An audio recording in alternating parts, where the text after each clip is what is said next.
it's really an honor to be on this stage, virtual stage with Nina, because I've followed her story for so long, and it's really interesting and cool for me to hear it from her directly.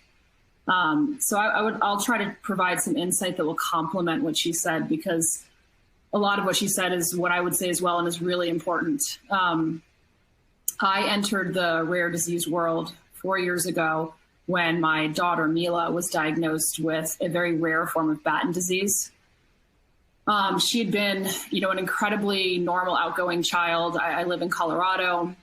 She'd been hiking and skiing and rock climbing, since she was 2 years old. She was incredibly verbal and active. I remember right before she was diagnosed, she was watching the Winter Olympics, and she was running around the house with 1 foot in the air and 1 foot down, and said, "Hey, mommy, look, I'm Plushenko." And she was pretending she was a figure skater, and she was really, no red flags in any of her pediatric appointments. And then over the course of the years, especially between 5 and 6 years old, she started having all sorts of strange problems. No one could really pinpoint. I was extremely concerned, and others really weren't. I was just told she would grow out of a lot of these symptoms, which were, tripping and falling and being covered in bruises, being told that she was a clumsy child, but she had been incredibly not clumsy her entire life. So that seemed strange. She was stuttering, but the stuttering wasn't typical. She was pulling her toys and her books in really close sometimes, but not all of the time. So, it was a puzzle, and no one could, figure it out. And I brought her to doctors, all over the country. And I'm sure many of you watching can relate to the just incredibly difficult diagnostic journey where I just was not getting any answers. And I knew, my intuition was that something was wrong. By 6 years old, I gave up. I had dragged her to about 100 appointments between doctors and therapists, all over the country. And I just brought her into the ER because I had no idea what else to do. And I was crying one day so uncontrollably that I just said, forget it. I'm just going to bring her to the ER. And I brought her to Children's Hospital, Colorado, where I figured there was no way they would release her until they figured out what was going on. In fact, that's what's happened, and so I stayed there for a week with her, and it was horrible. And I was hoping to get some sort of, smile from a doctor or some promising, we figured this out, we can help you. But in the end, it was a long week that ended in, some sequencing. And it showed that she had an ultra rare type of Batten disease. And like Nina, there was 30 people in the world. I had no idea how to face this. It felt like I was in a place with duct tape over my mouth and my, wrists tied together, and I was chained to a chair. I felt like there was nothing I could do to help my daughter. And I was told there was nothing I could do. And it was the most horrible, horrible feeling. And I'm sure many of you can relate to that. I, started figuring out that all I could do was read and talk to people. And so I somehow became a pseudo scientist and fundraiser, probably like a lot of you, and started learning the ropes, and I think I could share the steps that I went through, and I hope that they're helpful. The first thing that I did was I tried to assess the landscape a little bit. So I tried to kind of figure out what's going on with this disease. And there was very little going on. There was almost no one working on this disease, maybe 2 or 3 people, most of them in Europe. And, they had been given grants through the European Union, so they were not able to share information. They were barely able to talk to me. They couldn't share a mouse model, and that was really hard and really frustrating. I tried to learn about other types of Batten disease, and there was one other type that had a treatment that was an enzyme replacement, so I tried to figure out who was working on this, where were they working on it? What did they know? What did they not know? And, by doing that, I deducted that there was the only thing, the only thing there was to do was, to go after the gene, because they knew what the gene was, but they did not know the function of the gene. So then I kind of moved to my second question I asked myself, which was, what am I trying to accomplish? What's the mission here that I'm going to start a nonprofit, because that's what everyone does, I figured out. And what is the purpose of this? And I saw that some foundations were trying to help support families, especially financially. Others were trying to bring visibility to rare disease plight and to what life was like, living with rare disease, and policy. And then, there was another that was probably the most common route, which was trying to find treatments and fund them and get them going. And I chose to take that path. And then once I got on that path, I started to try to figure out what are the options, and at the time, 4 years ago, the options were similar to now. Obviously, they're much more advanced now, 4 years later. Gene therapy came up as the most common. It was targeting a gene, and I knew what the gene was. There was, I learned a little bit about enzyme replacement and about repurposed drugs and about CRISPR, and it seemed that my only option was gene therapy. So I started going after gene therapy and starting to learn more about it. And so I kind of got to my next question, which is, I have to fundraise. It looks like there's not that much funding for rare disease in general across the country and the world.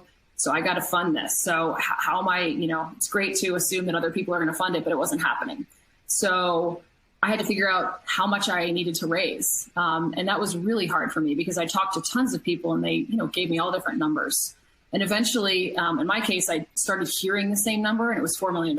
So I thought, enough people have told me that gene therapy is going to be $4 million. I have to have an ask. I have to have some goal. So I landed on that. And then I started to kind of backtrack and say, okay, well, now I have to file for a 501c3. And so I did that. And the good news is that after this session, there'll be another session talking about kind of how to get a 501c3 going. And there are options, certainly, that involve working under a fiscal sponsor, which I didn't know about at the time, that I didn't necessarily have to start a 501c3 of my own, but I could work underneath a fiscal sponsor and I could try to work with pro bono lawyers to help me, to make a plea and say, look, this is for a really important cause. It's not just for my daughter, but it's for rare disease in children. And I did start to reach out to pro bono lawyers and others to help me so I didn't have to take on those enormous fees. But you'll hear more about that in this next session. I started to try to line up my ducks. So that was the next thing I did, which is I, filed for a 501c3. I came up with a name. I was texting with a lot of my friends and throwing out ideas and seeing which ones resonated with people. I had come up with my mission, which was to find and fund kind of, treatments.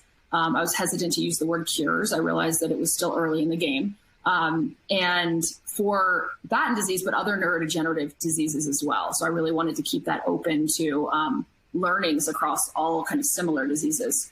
And I knew what my goal was. My fundraising goal was $4 million, and it was specifically for a gene therapy. And, to Nina's point, which is a really good one about like finding a champion, I don't have the time to go into that now, but there will be a session, which is great, I think, in day 2 of this workshop, where you'll learn more about connecting to potential PIs and potential champions. And that was one of the hardest things for sure. It's hard for all the families that reach out to me, having heard my daughter's story, and they fundraising seems like the elephant in the room and the really difficult part to raise this massive amount of money. But finding a PI and finding a champion and finding your research team is hard. And so definitely tune into day 2 in that session because it should be really helpful. For me, I sat there and I thought, I'm not a scientist, I'm not a doctor, I'm not a fundraiser. What do I have to offer? And what I had to offer was my vulnerability. And I did not want to be vulnerable. I wanted to close myself in my closet. I wanted to cry all day. That's what I was doing a lot of the time. And then rallying and smiling and being present for my little 2-year-old son and my daughter who was losing her abilities by the week. And I just realized that if I didn't let people in, I didn't tell my story and tell it really honestly, that I was not going to get anywhere. And so I started reaching out to the press. I had friends that were really nice that reached out as well and said, hey, this friend of mine has the story. Do you want to cover it? And I let the news in. I let everyone in. I started posting on social media. I was trying to get off of Facebook before this all happened. Instead, I realized that was going to be my way of sharing the story. And, one of the messages I would have for all of you is that each of your stories is very powerful. It's powerful, but it needs to be told in a very vulnerable, honest way. And letting people in to the story of, in my case, my world is rare disease in children, so letting people into the story of, in my case, of a dying child is something that's hard. People don't want to hear that. So I really tried to be hopeful because I'm a really positive person, and I was determined on a mission to give my daughter the best chance possible, but also really grounded in the fact that this might not be in time for my daughter, and that this was early in the wave of genetic treatments, and it was so exciting. But that this fight might not be for her. It might be for future children that have Batten CLN7, which is her subtype. And I think that honesty, that's what most people have appreciated, I think, about how I communicated Mila's story over the last 4 years and how I fundraised, was letting people into my life, letting them into my mind. I started writing a blog. I was not a writer, but I started writing it not on the science, not on the fundraising, but on my emotions. And I only wrote when I really felt compelled about something that was in my head for days or weeks. And then I would finally sit down, often at midnight, which was my only time to ever work and do anything, and really try to explain what I was going through. And I noticed over time that, scientists and older people, not even of my generation, were like, we read all of your blogs. We're so interested in what's going on in your mind. I tried to speak whenever anyone gave me the chance, even though I was nervous. I didn't know what I was going to say. I just kind of took every opportunity to tell that story. And each of you has a really unique story, but needs to be told in a really open and honest way. And that is the power of each of us.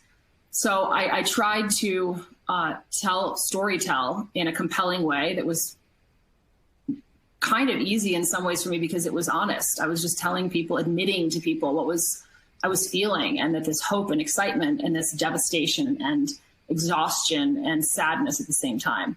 So I lined all these ducks up where I started the 501c3 and filed that paperwork. I came up with a name, I had a mission, I had an amount that I was trying to raise, and I had my story. And I put all that together in a pretty simple website. I used Squarespace. I had never made a website before. I just taught myself and spent all night dragging little spacers around and, changing sizes of photographs, and I had no idea what I was doing. But I tried to come up with a website, sent it to a few people to see what their initial impression was. And I tried to make it powerful, and I tried to tell that story and what I was trying to accomplish. And then I kind of lined all those up before I actually launched this. And then when I launched it, it took me 3 or 4 weeks. I had a really strong video made, and I had incredibly kind friends reach out to their former ad agency, they were amazing. And Christopher Porter Boguski, who's not far from me here in Boulder, Colorado, were amazing, and they stepped up and came into my house with a crew of people and made this amazing video for me that was 5 minutes and powerful. And I'm incredibly grateful for that, because without that, I wouldn't have had the ability to really show what Mila was like before and what she's like now, and the urgency of that story.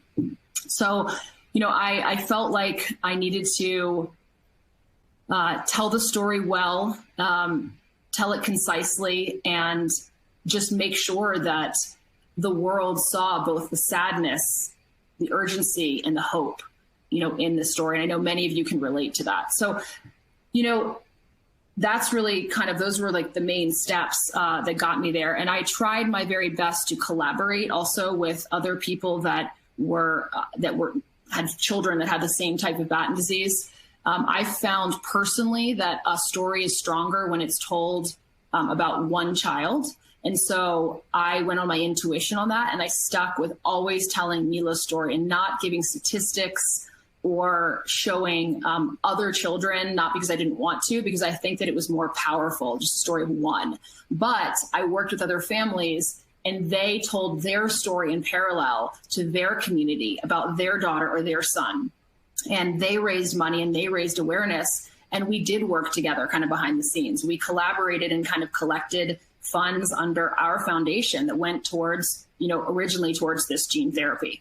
And, in my case, my story did take a turn, and I ended up going from gene therapy to an ASO that ended up being personalized for my daughter, which is not really the purpose of this talk today. But I did go with the flow. I did try to support the gene therapy, and I still do to this day, which is for all children that suffer from Batten-Steel-7.